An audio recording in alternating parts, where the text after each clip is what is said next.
Hello friends, इस video में हम केमिस्ट्री का एक बहुत ही इंपॉर्टेंट टॉपिक डिस्कस करने जा रहे हैं जो बच्चों को काफ़ी कम समझ में आता है। कि बच्चे इसको समझने में बहुत ही नर्वस फील करते हैं। राइट, इसका नाम क्या है? एनर्जी ऑफ एक्टिवेशन और activation energy of A reaction. हमारे पास एयर में ये दो गैसेज हैं। नाइट्रोजन हम जानते हैं लगभग 78% है, ऑक्सीजन लगभग 21% है। एटमॉस्फेयर के अंदर 78%, 20 से लेकर के आप कह लीजिए 21% तक है ये क्या ऑक्सीजन। ये डिपेंड करता है कहाँ कहाँ पे। लेकिन यहाँ पर एटमॉस्फेयर में नॉर्मल कंडीशंस में यहाँ पर क्या है, ये NO मतलब क्या ऐसा कोई रिएक्शन नहीं होती है, रिएक्शन नहीं होती है। Please, this is very very important thing. ये बहुत ही इंपॉर्टेंट चीज है। जो एनवायरनमेंट है हमारा, जो एटमॉस्फेयर है, ठीक है, जो वायुमंडल है, वातावरण है, उसमें ये दोनों गैसेस बहुत ज्यादा मात्रा में प्रेजेंट है, नाइट्रोजन ऑक्सीजन। ओके, और ये दोनों मिलकर क्या है, ये NO बनाते हैं। लेकिन वायुमंडल में ऐसा नहीं होता, ऐसा कॉमन नहीं है। ये रिएक्शन बहुत ही रेयर होती है। हम जानते हैं इससे क्या बनता है। फिर जब ये रिएक्शन होगी तो हवा में, एटमॉस्फेयर में, वायुमंडल में क्या बन जाता है, HNO3 बन जाता है। और ये फिर बारिश के साथ घुल के नीचे आता है, इसको बोलते हैं एसिड रेन। बट ये रिएक्शन नहीं होती। मैं क्या कह रहा हूं, कब होती है रिएक्शन, ये हमें देखना है कब होती है, क्यों होती है। और ऑर्डिनरी कंडीशंस में, नॉर्मल कंडीशंस में ये रिएक्शन क्यों नहीं होती है। तो यहां पर इस बात को एक्सप्लेन करने के लिए, ये रिएक्शन क्यों नहीं होती है, फिर जब होती है तो क्यों होती है, हम क्या है, एक्टिवेशन एनर्जी की मदद लेंगे। एक्टिवेशन एनर्जी की मदद लेंगे। जैसे एक सिंपल एग्जांपल है, हम एक आदमी है, ठीक है, उसके पास क्या है, हमारे क्या है, 5 लाख रुपए। कितने भाई? 5 लाख रुपीज है। ये उसकी क्या है, उसके पास एवरेज मनी है। इस तरह से क्या है, ये जो मॉलिक्यूल्स हैं नाइट्रोजन ऑक्सीजन के पास भी क्या है, एवरेज एनर्जी होती है। Average energy, average energy, right. सभी क्या होती है, जितने भी हमारे पास कंपाउंड्स हैं, जितने सब्सटेंसेस हैं, या जो रिएक्ट करते हैं, कुछ और बनाते हैं, उनको बोलते हैं रिएक्टेंट्स। सभी की अपनी कुछ एनर्जी होती है और अलग अलग मॉलिक्यूल्स की अलग अलग होती है। यहाँ पर हमने यहाँ पर दिखाना है, पर ठीक है, ये है हमारे पास क्या है, energy profile diagram of reaction. Energy profile diagram of reaction. यहाँ पर हमने क्या दिया, ये पोजीशन किसके, यहाँ पर इधर एनर्जी आपका आएगा, ये E, that is the energy. इधर से हम क्या है, जब ऊपर जा रहे हैं तो एनर्जी बढ़ रही है ऊपर, ठीक है। इधर क्या है, रिएक्शन पाथ, कि जब कंपाउंड्स रिएक्ट करेंगे तो आगे रिएक्शन कैसे बढ़ेगी, आगे कैसे आगे जाएगी, ये उधर जाते हैं। इसको रिएक्शन कोऑर्डिनेट भी कहते हैं, इसको रिएक्शन पाथ भी कहते हैं। और इसको होता है प्रोग्रेस ऑफ रिएक्शन, इधर रिएक्शन की प्रोग्रेस कैसे होगी।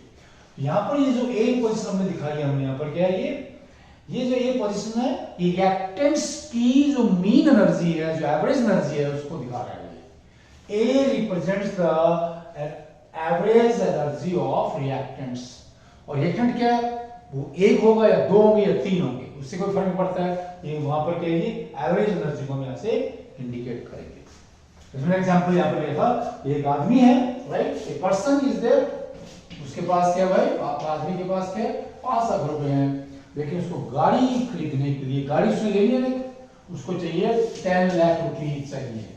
10 लाख, राइट।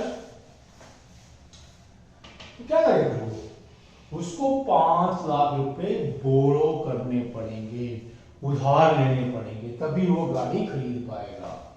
इसी तरह से जो हमारे पास रिएक्टेंट्स हैं वो कोलाइड होंगे पहले। ये पहली कंडीशन है रिएक्शन होने के लिए कि उनके बीच में कोलिजन होना चाहिए। या कोलिजन चलता रहता है हवा में, जहां पर हम अभी सांस ले रहे हैं, खड़े हैं, यहाँ पर ये मॉलिक्यूल्स हैं बहुत ज्यादा, ये आपस में कोलाइड भी कर रहे हैं, जो किसी रिएक्शन की पहली शर्त होती है कि उनके बीच में कोलिजन होना चाहिए। कोलिजन इज गोइंग ऑन, ठीक है, कोलिजन्स आर गोइंग ऑन, बहुत से कोलिजन हो रहे हैं, लेकिन कोई रिएक्शन नहीं हो रही। क्यों नहीं हो रही? कि उनके पास रिक्वायर्ड एनर्जी नहीं है। रिएक्ट करने के लिए पर्टिकुलर एनर्जी होनी चाहिए, ठीक है। मान लीजिए एनर्जी कितनी है यहाँ पर भाई, 1 मिनट के एग्जांपल लेते हैं कि यहाँ पर इनके पास जो एनर्जी है दैट इज एवरेज एनर्जी सभी की, it is let's say 200 kilo joule 1 minute के लिए मान लेते हैं। लेकिन ये एवरेज एनर्जी है 200 किलो जूल, लेकिन रिएक्ट करने के लिए क्या है ये कितना होना चाहिए भाई, ये होना चाहिए 1000 किलो जूल। तो डिफरेंस क्या आएगा, ये प्लस 800 किलो जूल का। तो 800 किलो जूल एनर्जी बोरो करनी पड़ेगी, बाहर से लेनी पड़ेगी। तो कैसे एनर्जी बाहर से आती है कि जो रिएक्टेंट्स हैं हम उनको हीट करते हैं, गर्म करते हैं, इसलिए बहुत सी रिएक्शंस हैं जो क्या गर्म करने पर होती है, रिएक्टेंट्स को गर्म करने पर होती है, ठीक है। जो रिएक्टेंट्स हैं उनको पहले हम हीट करते हैं, कई में कम हीट करते हैं, कई में ज्यादा हीट करते हैं। तो यहाँ पर भी जब लाइटनिंग होती है, जब आसमान में बिजली कड़कती है, तो टेम्परेचर क्या है लगभग 3000 डिग्री सी हो जाता है।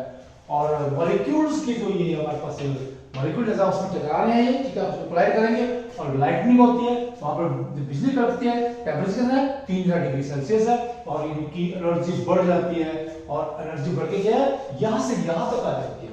और फिर यहां पर क्या है ये इनके बीच के जो बॉन्ड है, इनके बीच के वो बॉन्ड वीक हो जाते हैं, क्योंकि बीच के नाइट्रोजन मॉलिक्यूल और आपका जो ये ऑक्सीजन मॉलिक्यूल है, हम एग्जांपल लेके दिखाते हैं यहाँ पर, जो हमने इनको मॉलिक्यूल को गर्म हो जाते हैं, किससे, जो टेम्परेचर वहां पर बढ़ गया है, बिजली कड़कने की वजह से जो टेम्परेचर बढ़ गया है, तो ऐसे क्या होगा, नाइट्रोजन दिखा देंगे ऐसे, नाइट्रोजन ये बॉन्ड वीक हो गया इनके बीच में, ठीक है, ये ओ यहाँ पे बॉन्ड बन गया, यहाँ पे बॉन्ड बन गया, यहाँ पे बॉन्ड वीक हो गया ना, ऐसे।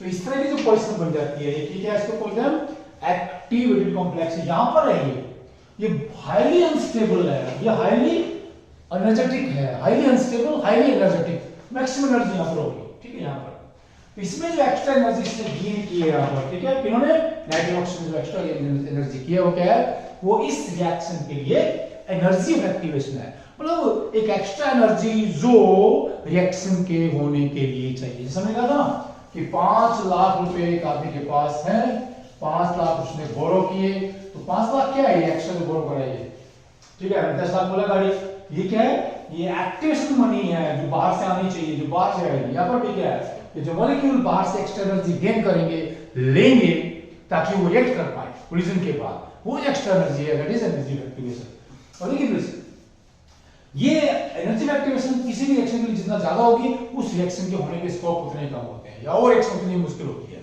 राइट। और किसी भी रिएक्शन के लिए एनर्जी ऑफ एक्टिवेशन क्या है, बहुत ही कम है, तो वो रिएक्शन आसानी से खुल जाती है। और क्या इंपॉर्टेंस है इसकी हमारे पास एनर्जी ऑफ एक्टिवेशन की, देखिए प्लीज, जिस रिएक्शन का एनर्जी ऑफ एक्टिवेशन जितना ज्यादा है, उसमें टेम्परेचर को थोड़ा सा बदलाव करने पर भी रिएक्शन रेट में बहुत ज्यादा बदलाव आते हैं। और जिस रिएक्शन के लिए एनर्जी ऑफ एक्टिवेशन कम है, उसमें टेम्परेचर चेंज करने से रिएक्शन की नेचर पे कोई बहुत ज्यादा असर नहीं पड़ता है। This is very very important कि for reaction having very high value of EA, there is a very large changes in the reaction progress with small change of, even for a small change of temperature. But for a reaction having very low value of energy of activation, change of temperature does not affect the reaction to appreciable extent. कोई बहुत ज्यादा उसमें बदलाव नहीं आता है। तो देखिए प्लीज, कई रिएक्शंस बहुत मुश्किल होती हैं, ठीक है, तो उनको आसान करने के लिए क्या है, एक तो हम टेम्परेचर बढ़ा दें, लेकिन एक लिमिट के बाद रिएक्शन का टेम्परेचर बढ़ाना भी आसान नहीं होता है। तो एक कैटलिस्ट क्या करता है, वो एक्टिवेशन एनर्जी को कम कर देता है, प्लीज एक्टिवेशन एनर्जी को कम कर देता है। जैसे हमारे पास क्या है, अभी ये एक रिएक्शन है, जैसे ये क्या है कि अमोनिया हमारे पास ये मॉलिक्यूल है, अगर इसको हम गर्म करते हैं तो नाइट्रोजन और हाइड्रोजन में टूट जाता है। देखिए प्लीज, अगर इस रिएक्शन को हम क्या बिना कैटलिस्ट के करेंगे, तो इसकी जो एनर्जी ऑफ एक्टिवेशन है वो 350 किलो जूल पर मोल है ना, मोल इनवर्स है, बिना कैटलिस्ट के एनर्जी ऑफ एक्टिवेशन है ये। लेकिन अगर हम कोई कैटलिस्ट डाल देंगे, मान लिया हमने टंगस्टन डाल दिया, रिएक्शन क्या टंगस्टन के साथ कर रहे हैं, तो मतलब क्या है, एनर्जी ऑफ क्या 162 हो जाता है, 162 कितना घट गया, बहुत ज्यादा घट गया। मतलब इसका टेंटेटिव क्या मतलब है कि बिना टंगस्टन के मान लिया हमें क्या है, इस रिएक्शन को करना है, अमोनिया मॉलिक्यूल तोड़ना है, तो हमें क्या इसको एक हाई टेम्परेचर तक हीट करना पड़ेगा अमोनिया मॉलिक्यूल को। लेकिन टंगस्टन के साथ हो सकता है रिएक्शन क्या है, बहुत ही लो टेम्परेचर हो जाए, बहुत ही लो टेम्परेचर रहती है, ठीक है। तो हाई टेम्परेचर मेंटेन करना प्रैक्टिकली बहुत मुश्किल काम होता है, लेकिन कैटलिस्ट डाल के लो टेम्परेचर पे रिएक्शन करना बहुत ही क्या इजी हो जाता है। इसीलिए जो एनर्जी ऑफ एक्टिवेशन है ये केमिस्ट्री में एक बहुत ही ज्यादा इंपॉर्टेंट कॉन्सेप्ट है कि केमिकल रिएक्शंस के लिए, ठीक है।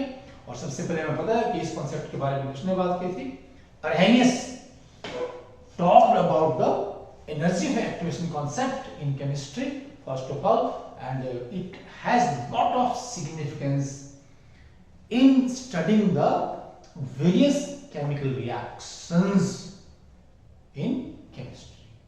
So this is the physical importance or physical significance of the energy of activation. और देखिए प्लीज सिंपल बात क्या है, ये एक्स्ट्रा एनर्जी है जो मॉलिक्यूल्स की एवरेज एनर्जी के अलावा मॉलिक्यूल्स को चाहिए, एक्स्ट्रा एनर्जी जितनी भी चाहिए ताकि वो कोलाइड करके प्रोडक्ट बना पाए। अगर ये एक्स्ट्रा एनर्जी नहीं मिलेगी उनको, ठीक है, वो कोलाइड होने के बाद भी या कोलिजन के बावजूद भी प्रोडक्ट नहीं बना पाते हैं। इसलिए ये जो एनर्जी ऑफ एक्टिवेशन है ये फिजिकली या कह लीजिए रियली प्रैक्टिकली बहुत ही ज्यादा इंपॉर्टेंट चीज है केमिकल रिएक्शंस के लिए। ओके प्लीज, थैंक्स, नमस्कार।